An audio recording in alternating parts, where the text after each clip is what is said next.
Let's start the installation by checking the set contents.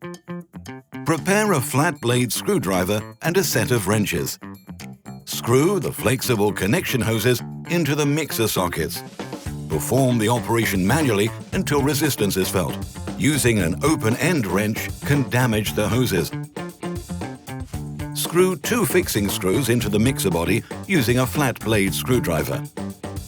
Apply an O-ring on the underside of the body to seal the space between the mixer and the wash basin.